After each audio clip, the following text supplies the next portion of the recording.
హైదరాబాద్ కావడిగూడలో ఒక దారుణమైన సంఘటన జరిగింది. కన్న తండ్రిని, అలాగే కట్టుకున్న మొగుడిని, కూతురు అలాగే భార్య ఇద్దరూ కూడా కలిసి లింగయ్య అనే వ్యక్తిని చాలా దారుణంగా చంపేశారు. అతన్ని చంపేసిన తర్వాత వాళ్ళిద్దరూ ఒక సెకండ్ షో సినిమాకి కూడా వెళ్ళారు. మళ్ళీ సినిమా నుంచి తిరిగి వచ్చిన తర్వాత అతని బాడీని తీసుకుని గట్కేస్ దగ్గర ఉన్న ఎదిలాబాద్ అనే ఒక చెరువులో అతని బాడీని అక్కడ పడేశారు. అయితే ఇతన్ని చంపడానికి గల కారణాలు ఏంటంటే, ఎవరైతే కూతురు ఉందో మనీషా, ఆమెకి 26 సంవత్సరాలు ఉంటే, ఆమె ఇంతకుముందు వేరే వ్యక్తిని పెళ్లి చేసుకుంది, రమేష్ అనే వ్యక్తిని. అయితే రమేష్ ఫ్రెండ్ ఎవరైతే ఉన్నారో ముస్లిం జువేద్ అనే వ్యక్తి, అతనితో వివాహేతర సంబంధం పెట్టుకుంది. ఈ విషయం కాస్త రమేష్కి తెలిసిన తర్వాత రమేష్ ఈమెకి విడాకులు ఇచ్చి అతను సైడ్కి వెళ్ళిపోయాడు. తర్వాత జువేద్తో మౌలాలిలో ఒక ఇల్లుని రెంట్కి తీసుకుని అక్కడే ఉంటుంది. సో వాళ్ళిద్దరి మధ్య కూడా చాలా గొడవలు వస్తూ ఉన్నాయి. ఇదే నేపథ్యంలో మనీషా కావడిగూడిలో ఉన్న వీళ్ళ ఇంటికి రావటం, ఇక్కడ ఈ విషయాల గురించి రెండోసారి వేరే వ్యక్తితో ఇలా వివాహేతర సంబంధం పెట్టుకోవటం, ఇవన్నీ కూడా వాళ్ళ తండ్రి అడిగే ప్రయత్నం చేశాడు. అది ఆమెకు నచ్చలేదు.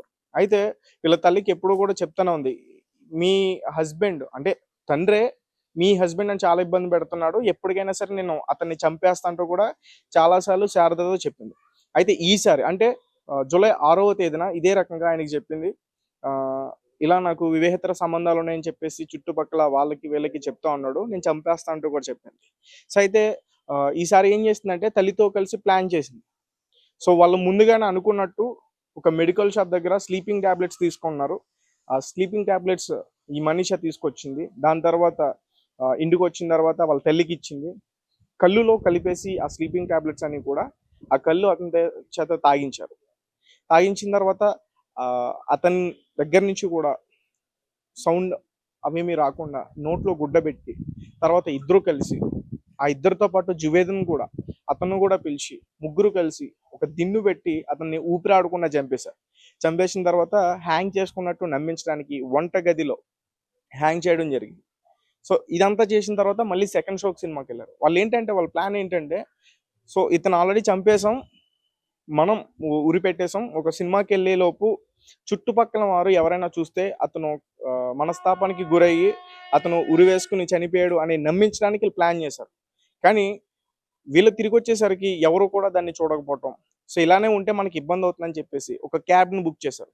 క్యాబ్ను బుక్ చేసి గట్కేసర్ వద్ద ఉన్న ఎదిలాబాద్ అనే చెరువు దగ్గరికి తీసుకెళ్లి ఇతన్ని బాడీని అక్కడ పడేయాలని వీళ్ళ ప్లాన్. అయితే క్యాబ్ డ్రైవర్ కూడా దానికి అంగీకరించలేదు. అతనికి కూడా అనుమానాలు ఉన్నాయి, ఎవరు ఈ వ్యక్తి, ఎందుకు ఇట్లా మీరు చేస్తా ఉన్నారని.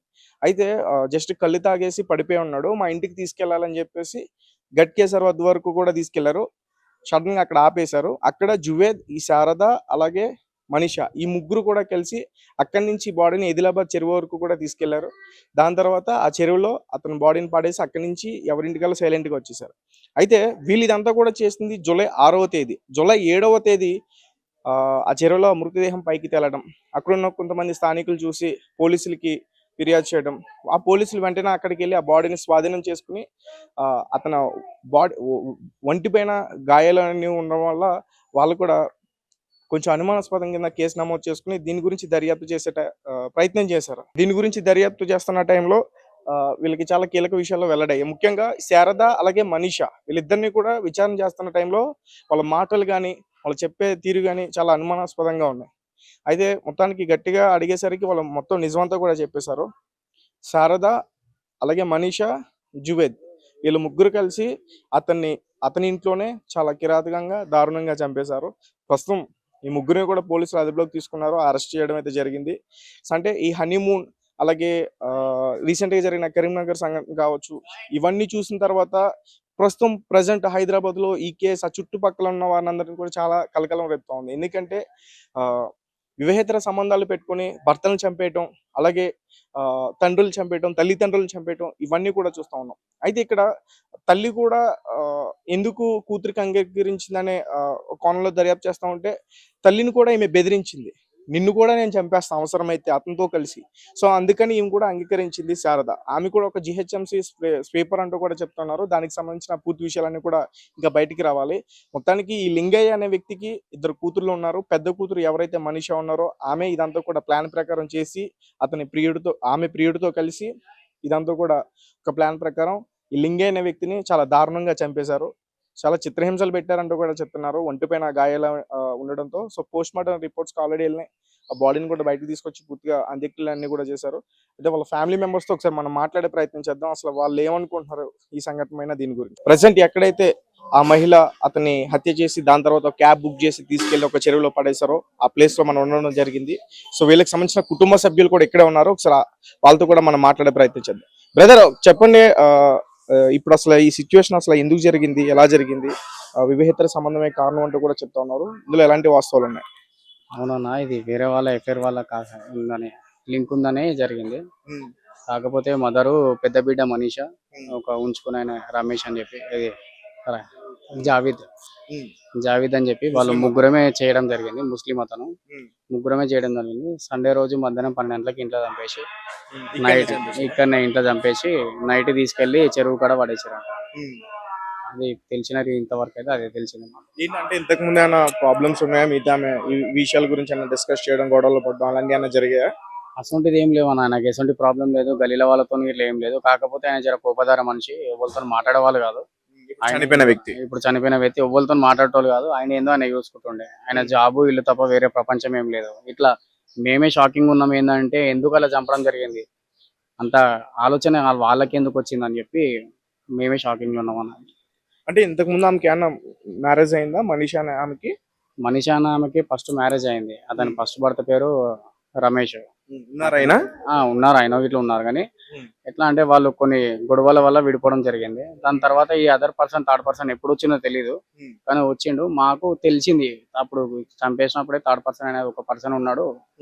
అతని వల్లనే ఇదంతా జరిగింది. అతను వీళ్ళ మదర్ మనీషా వాళ్ళ మదర్ చేసి మనీషా అతను మదర్ ముగ్గురు కలిసి చేయడం జరిగిందని తెలిసింది. పోలీస్ వాళ్ళు వీళ్ళ మాకు ఇన్ఫార్మ్ చేశారు రాత్రి. మనీషాతో పాటు ఇంకెవరు?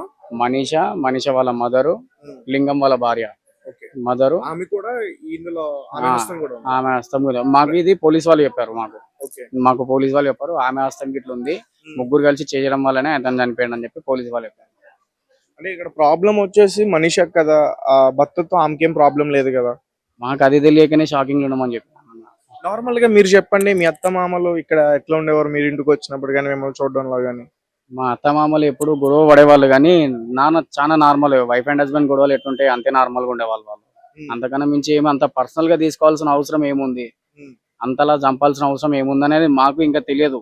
మాతో ఎలా ఉండేవాళ్ళంటే వాళ్ళు మంచిగానే ఉండేవాళ్ళు. మా మామ చాలా రేరు నాతో మాట్లాడడం, చాలా తక్కువ మాట్లాడతారు. మా అత్త ఇట్లా ఎన్ని రోజుల నుంచి చాలా మంచిగానే ఉండే మాతోని. ఆ రోజు ఎందుకు అట్లా డిసైడ్ ఎందుకు కావాల్సి వచ్చింది అనేది మాకు ఇంకా క్వశ్చన్ మార్క్ లెక్కనే ఉండిపోయింది.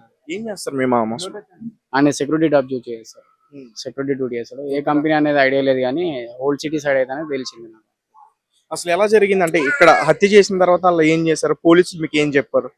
హత్య చేసిన తర్వాత తీసుకెళ్లి చెరువు కట్టకడ పడేసినాక సోమవారం రోజు పొద్దుగాల మధ్యాహ్నం 12 గంటల వరకు వీళ్ళ కంపెనీ వాళ్ళు మా భార్యకి ఫోటోలు పెట్టడం జరిగింది. పిఎస్ నుంచి ఇట్లా ఫోటోలు పంపించి కంపెనీకి కాల్ చేసి కనుక్కుంటే కంపెనీ వాళ్ళు మా భార్యకి ఫోటోలు పెడితే వాళ్ళ డాడీ అని చెప్పి కన్ఫర్మ్ చేసుకుని పిఎస్ కి కాల్ చేస్తే సార్ ఏమన్నారంటే గాంధీకి పంపిస్తున్నారు బాడీని, అక్కడ ఐడెంటిఫై చేసుకోండి మీరు అని చెప్పి పంపించమన్నారు. ఐడెంటిఫై చేసుకోండి అంటే అక్కడికి వెళ్ళి నేను మా వైఫ్, అప్పటికి వీళ్ళ మదరు వీళ్ళ అక్క వీళ్ళందరూ మాతోనే ఉన్నారు. అప్పటికి వాళ్ళు చంపారని మాకు తెలియదు, వాళ్ళందరూ మాతోనే ఉన్నారు.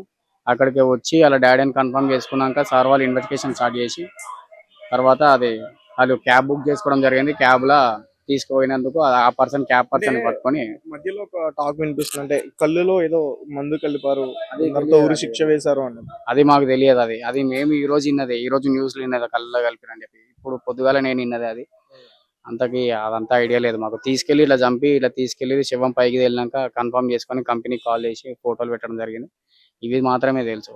కన్ఫర్మ్ డెడ్ బాడీ కన్ఫర్మ్ చేసుకున్నాం గాంధీలో మా ఆమెనని చెప్పి. తర్వాత పోస్ట్ మార్టం అవన్నీ అంత్యక్రియలని నేనే చేసినాను. ఎవరు చేస్తున్నారు ఇప్పుడు? అటు భార్య చూస్తే అటు ఆమె కూడా అరెస్ట్ అయినట్టుంది కదా. ఇప్పుడు ఎవరు అంత్యక్రియలన్నీ కూడా ఎవరు చేస్తున్నారు? అంత్యక్రియలు మొత్తం నేనే చేసిన. ఇంటికి చిల్లలు లేక నేనే అంత్యక్రియలు మొత్తం నేనే కంప్లీట్ చేసి